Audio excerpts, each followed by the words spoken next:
Some places are stained by tragedy. They hold on to the darkness. 92 Second Street in Fall River, Massachusetts is one such place. This house, unassuming from the outside, hides a history of brutal violence. It's a name whispered in hushed tones, synonymous with one of America's most notorious unsolved mysteries. The air here feels heavy, thick with the echoes of a gruesome past. People come from all over the world, drawn by a morbid curiosity, a desire to connect with the chilling events that unfolded within these very walls. They want to feel the fear, the despair, the rage that still clings to the property like a shroud. The story of the Lizzie Borden house is not just a tale of murder, it's a deep dive into the abyss of human darkness. It's about secrets buried deep within a family, about tensions simmering until they explode into unthinkable violence. On that fateful August day in 1892, something evil was unleashed here. 2 lives were savagely taken, and the prime suspect was a prim and proper Sunday school teacher, Lizzie Borden herself. Could she have committed such heinous acts? The question still hangs in the air over a century later, a chilling testament to the mysteries that sometimes refuse to be solved. This house holds the answers, locked within its decaying timbers and shadowed corners. This isn't just any old haunted house. This is ground zero for an event that shocked a nation and continues to captivate us. The energy here is palpable, a raw, unfiltered connection to the past. You can almost hear the screams, feel the terror that permeated these rooms. It's a place where the veil between our world and the spirit world feels incredibly thin. The Borden family's tragedy has seeped into the very fabric of the building, leaving an indelible mark that time has failed to erase. We investigate locations like this to understand the imprint left behind by such intense human emotion and violence. The legend of Lizzie Borden and the horrific axe murders has transcended simple true crime. It has become a part of American folklore, a chilling nursery rhyme sung by children, a story retold in countless books and films. But standing here at the heart of it all, you realize it's more than just a story. It's a real place where real horror occurred. The house itself seems to breathe with the weight of its history, challenging anyone who enters to confront the darkness it holds. We are here to seek out the truth, to connect with the spirits that are said to remain, forever trapped by the events of that terrible day. To understand the darkness that erupted, you have to look at the family. The Bordens were wealthy, but not happy. Andrew Borden, Lizzie's father, was a notorious tightwad. He was a self-made man, a prosperous property developer and bank president. Yet his family lived in a surprisingly modest home, lacking even indoor plumbing and electricity, which were common for the affluent of that era. This frugality bred resentment. He was known for his stern demeanor and his careful, almost paranoid handling of money.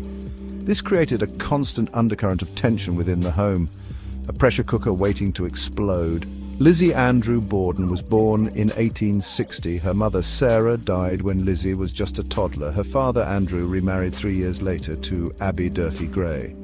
Lizzie and her older sister, Emma, reportedly never truly warmed to their stepmother. They called her Mrs. Borden, not mother. There were whispers of arguments over property and inheritance. Andrew's decision to gift some real estate to Abby's family members reportedly infuriated the sisters, who felt their own future inheritance was being threatened. This wasn't a home filled with love, it was a house of quiet feuds and unspoken grievances, a breeding ground for bitterness. Lizzie herself was a complex figure. Outwardly, she was a respectable spinster in her early 30s. She was heavily involved in church activities, teaching Sunday school and engaging in charitable work. Yet beneath this veneer of religiosity and social conformity, there were hints of a more troubled personality.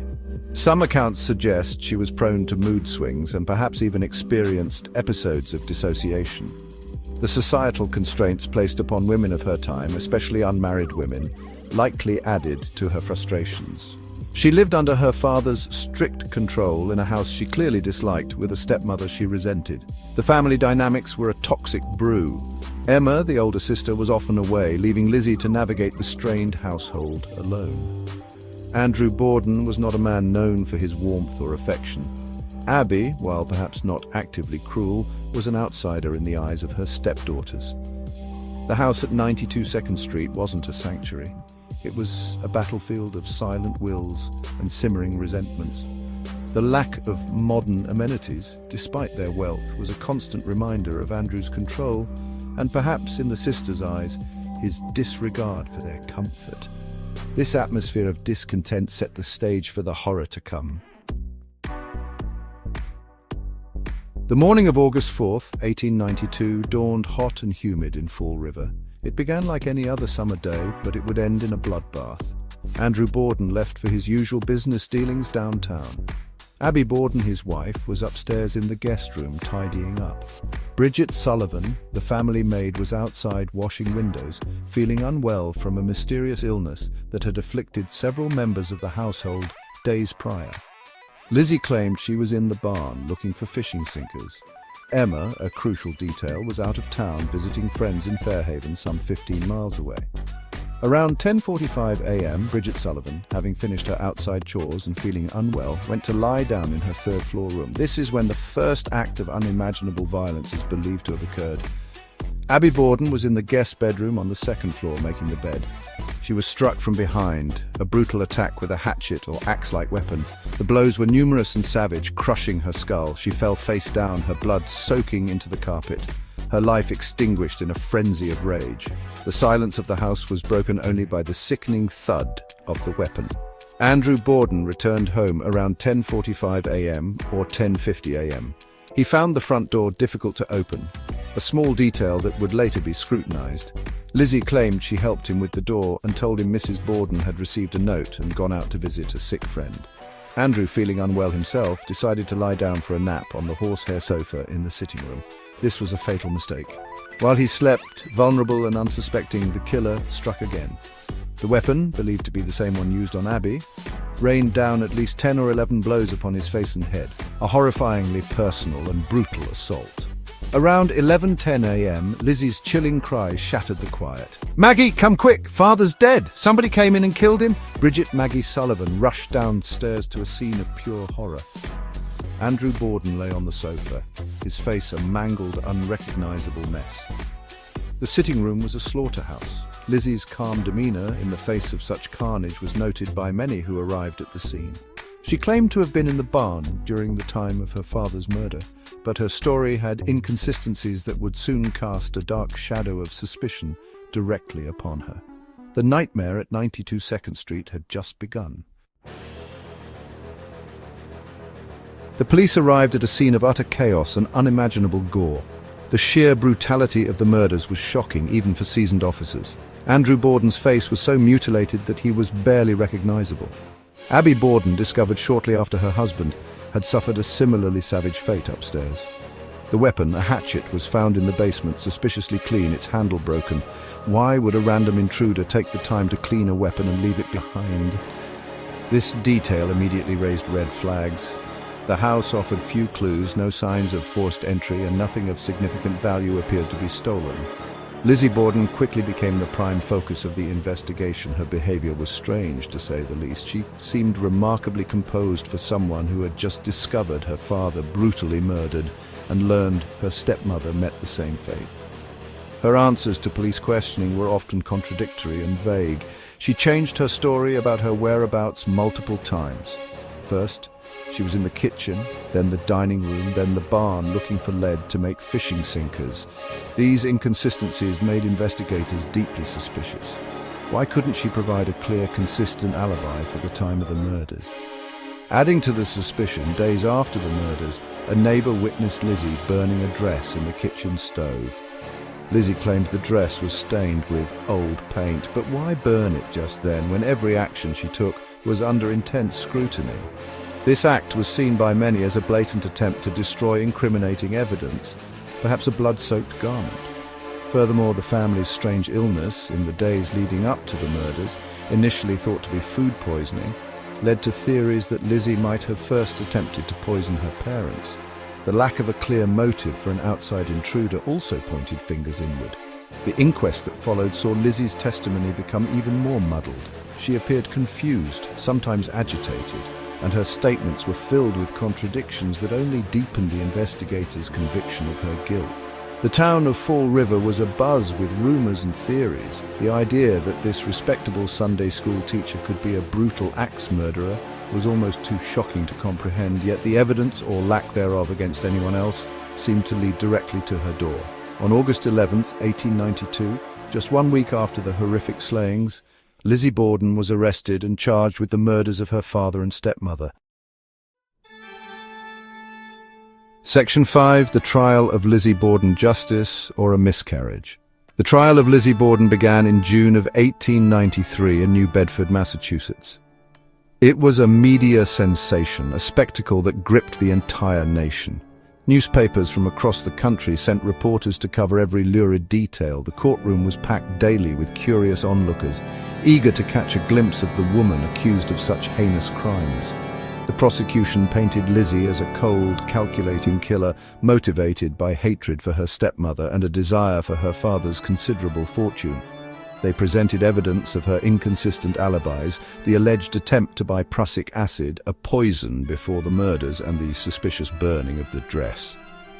Lizzie's defense team, led by the skilled former Governor George D. Robinson, mounted a formidable defense. They argued that the evidence against her was purely circumstantial. There were no bloodstains definitively linking her to the crimes, a crucial point given the gruesome nature of the attacks. They emphasized her gender and social standing, arguing that a woman of her upbringing and religious devotion was incapable of such brutality. They skillfully picked apart the prosecution's timeline and highlighted the lack of a clear, irrefutable motive. The defense also suggested that the true killer might have been an unknown intruder, escaping unseen. One of the most dramatic moments of the trial was the presentation of the victims' skulls as evidence. When Lizzie saw them, she fainted, a reaction her defense used to portray her as a sensitive woman overwhelmed by the horror, not a hardened killer. The prosecution, however, saw it as a calculated act. The testimony regarding the hatchet found in the basement was also contentious. While it was consistent with the wounds, the fact that it was clean and its handle broken offered no definitive proof it was the murder weapon, or that Lizzie had wielded it. The jury was faced with a difficult decision, based largely on inference and circumstantial evidence. After deliberating for only about an hour and a half, the jury returned with a verdict, not guilty. The courtroom erupted. Lizzie Borden was a free woman. The acquittal shocked many who were convinced of her guilt, but it was celebrated by her supporters. The lack of concrete physical evidence, the societal biases of the time regarding women and violence, and a strong defense strategy all played a role. Despite the legal verdict, public opinion remained sharply divided. For many, Lizzie Borden would forever be the infamous Axewoman, even if the law said otherwise. The mystery, far from being solved, only deepened. Section 6. Aftermath: Lizzie's life beyond the courtroom drama. Though acquitted by the law, Lizzie Borden was condemned by public opinion in Fall River. She and her sister Emma, who had stood by her throughout the ordeal, inherited their father's considerable estate. They soon purchased a large, modern mansion in a more affluent part of Fall River, a neighborhood known as The Hill. Lizzie named her new home Maplecroft. It was a far cry from the modest, oppressive atmosphere of 92 2nd Street. This move, however, did little to change her social standing. She remained a pariah, an object of morbid fascination and suspicion for the rest of her life. Lizzie and Emma lived together at Maplecroft for several years, but their relationship eventually fractured. Around 1905, Emma abruptly moved out, and the sisters reportedly never spoke again. The reasons for this final estrangement are unknown, adding another layer of mystery to the Borden family saga. Some speculate it was due to Lizzie's friendship with actress Nance O'Neill, a relationship that scandalized the conservative society of Fall River at the time. Others believe Emma may have finally come to doubt Lizzie's innocence, or perhaps the